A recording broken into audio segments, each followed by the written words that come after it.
When making an investment decision, many people only consider their current financial situation. This is not enough, because both the money you earn and what you do with it vary throughout your life. Your decisions not only impact you today, but also for many years to come. Understanding which stage of life you're in, estimating your future financial needs, spending and saving your money wisely, that's what financial planning is all about. In our earlier podcast about investing and asset classes, you learned that every investment bears a certain level of risk. The most important question you should therefore ask yourself is, can I afford to lose some, or even the entire amount of the money I invest? To answer this question, you have to carefully analyze your personal and financial situation. In other words, you have to define your investor profile. Let's illustrate this with an example.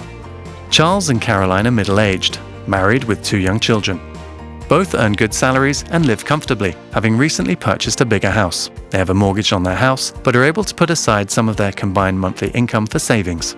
Charles and Caroline have 2 main financial objectives.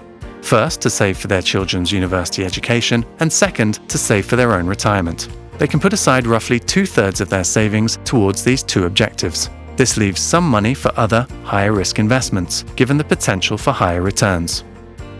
Charles and Caroline can make monthly contributions from their salaries to investments. They have a medium time frame for their children's education, 6 to 8 years, and a longer time frame for their retirement, 20 to 25 years.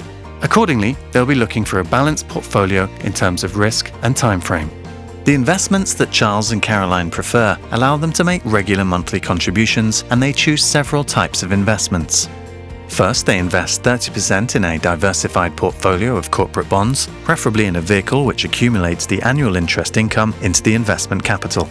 Then 40% in a diversified portfolio of European and global stocks. 20% in an investment product targeting socially responsible investments in company stocks. And finally, 10% in an investment fund with a higher risk investment strategy, such as a hedge fund with specific return objectives unrelated to any market index. Charles and Caroline's investor profile as professionals in the middle of their careers, earning good salaries, allows them to accept a moderate amount of risk to reach their financial goals. It is important to note that there is no guarantee that they will have the amount of money they expect when they reach the end of their investment horizon. However, taking on some amount of risk is necessary to try to achieve their financial goals. Finally, Charles and Caroline are not financial experts and probably need the help of a financial advisor. An advisor helps you determine your investor profile, including your investment goals and time frame and your attitudes to risk. They also help you select what types of investments are appropriate for your investor profile and financial goals.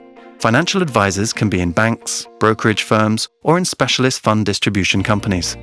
Questions to consider when choosing a financial advisor include, is the financial advisor genuinely independent of any providers of financial products that could have influence on his advice? How long have they been working as a financial advisory? Do they give advice on all financial products or just a limited selection? How much do they charge, and how frequent are those charges? An advisor should ensure that the right decisions are made in your best interest.